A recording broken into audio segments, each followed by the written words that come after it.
ಮಾತಾಡ್ಬಿಡ್ರಪ್ಪ.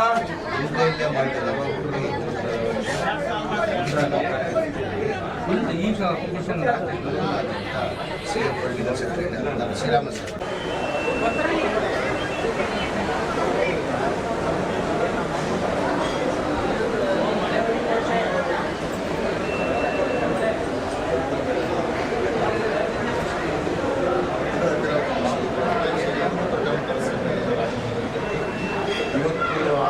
ಬರುವಂಥ ಜನರಿಗೆ ಸಹಾಯ ಆಗಬೇಕು. ಎಲ್ಲೋ ಬರ್ತಾರೆ, ಎಲ್ಲೋ ಜಾಗ ಇರೋದಿಲ್ಲ, ಮನೆ ಇರೋದಿಲ್ಲ, ಆಫೀಸ್ಗಳು ಎಲ್ಲ ಒಂದು ಮನೆ ಇರ್ತವೆ ಅಂತ ಹೇಳಿ ಅವರು ಇವತ್ತು ಈ ಒಂದು ಸಂಘಟನೆಯನ್ನು ಆಫೀಸ್ ಮಾಡೋದ್ರ ಮೂಲಕ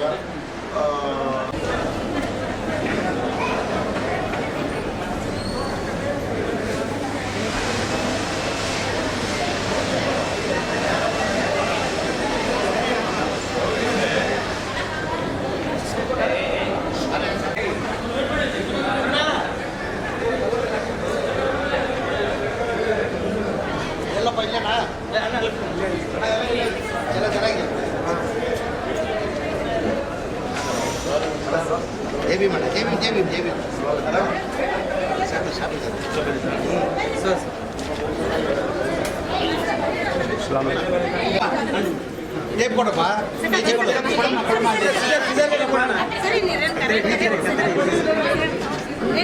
ಆಯ್ತು ತಂದ್ಬಿಡಿ ಅದು ತಂದ್ಬಿಡಿ ಹೋಗಕ್ಕಾಗಲ್ಲ.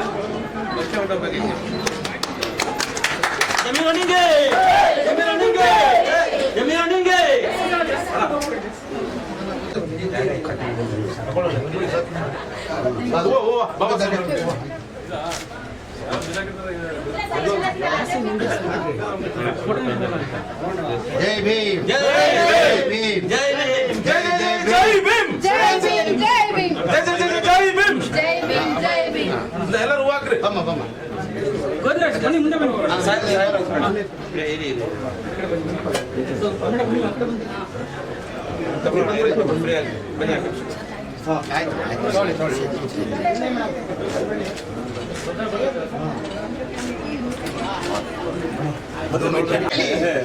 ನೀನು ಒಂದು ಚೇರ್ ಪಕ್ಕದಲ್ಲಿ ಮಧ್ಯಾಹ್ನ ಚೇರ್ ಮಾಡ್ಬೋದು. ಸ್ವಲ್ಪ ನೀವು ಒಂಚೂರು ಹಿಂದೆ ಬಂದ್ಬಿಡಿ.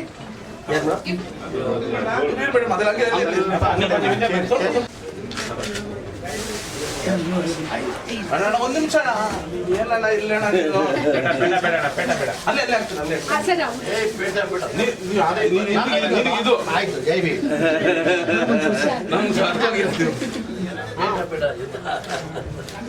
Madam madam side madam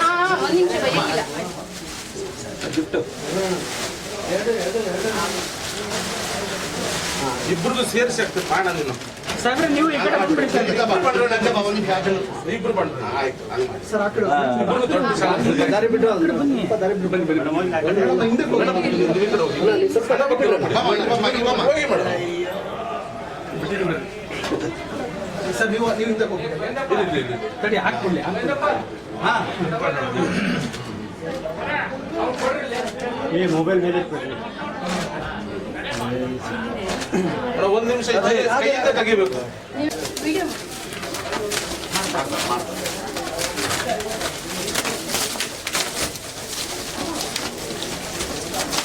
operation ಮಾಡಿಬಿಟ್ಟಿಯಲ್ಲಮ್ಮ. ನೀವು ಜನ ಜಾಸ್ತಿ ಇಲ್ಲ, ನಿಮಗೆ ನೀವು ಜನ ಜಾಸ್ತಿ. ಅಣ್ಣ ನಿಮ್ಮ ಆಶೀರ್ವಾದ ಇರಲಿ ಬಾಣ, ದೊಡ್ಡದಾಗಿ ಮಾಡೋಣ. ಓಕೆ ಓಕೆ ಆಯ್ತು.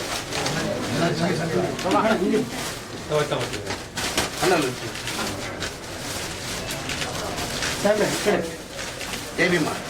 ಇನ್ನೊಂದ್ಸತಿ ಬರ್ತೀನಿ. ದೀಪಾವಳಿ ಹಬ್ಬದ ಶುಭಾಶಯಗಳು. ಇವತ್ತು ಬಹಳ ದಿನದಿಂದ ನಮ್ಮ ಆತ್ಮೀಯ ಸ್ನೇಹಿತರ DSS ಗೋವಿಂದರಾಜ್ ಅವರು ಆಫೀಸ್ ಉದ್ಘಾಟನೆ ನಿಮ್ಮ ಕೈಯಲ್ಲೇ ಆಗಬೇಕಂತ ಬಂದು ಕೇಳ್ಕೊಂಡಿದ್ರು. ಅವತ್ತು ಹೇಳಿದ್ದೆ ನಾನು ಇವತ್ತು ದಿನ ಬರ್ತೀನಿ ಅಂತ ಹೇಳ್ಬಿಟ್ಟು ನಾನು ನಮ್ಮ ಪಕ್ಷದ ಮುಖಂಡರು CM ಪೊಲಿಟಿಕಲ್ ಸೆಕ್ರೆಟರಿ ಆದಂಥ ಶ್ರೀರಾಮದ್ ಅವರು ಇಬ್ಬರು ಬಂದು ಆಫೀಸ್ ಖುಷಿಯಾಗಿ ನಾನು ಉದ್ಘಾಟನೆಯನ್ನು ಮಾಡಿದ್ದೀವಿ. ಗೋವಿಂದರಾಜ್ಗೆ ಭಾಳ ವರ್ಷದಿಂದ ನೋಡ್ತಾ ಇದ್ದಾರೆ. ಕ್ಷೇತ್ರದಲ್ಲಿ ಜಾಸ್ತಿ ಪಕ್ಷಿಗಳನ್ನೇ ಬರೋದು, ಭಾಳ ಒಳ್ಳೆಯ ಸಂಘಟನೆಗಾರ, ಬಡವ್ರ ಬಗ್ಗೆ ಕಾಳಜಿ ಇದೆ, ಬಡವ್ರ ಬಗ್ಗೆ ಏನಾರು ಒಂದು ಮಾಡಬೇಕಂತ ಒಂದು ಛಲ ಇದೆ ಅವ್ರಿಗೆ. ಇಷ್ಟೇ ಇವತ್ತು ಕಚೇರಿನ ಉದ್ಘಾಟನೆ ಮಾಡಿದ್ದೀನಿ. ಅವ್ರು ಭಗವಂತ ಇನ್ನೂ ಬಡವರು ಸೇವೆ ಮಾಡಿದ ಹೆಚ್ಚಿನ ಶಕ್ತಿ ಕೊಡಲಿ ಅಂತ ಭಗವಂತನ ಪ್ರಾರ್ಥನೆ ಮಾಡ್ತಾರೆ. ಅವರ ಒಂದು ಅನ್ಯಾಯಗಳಾಗಿ ನಾವು ಈ ಸಂಘಟನೆಯನ್ನು ಕಟ್ಟಬೇಕು.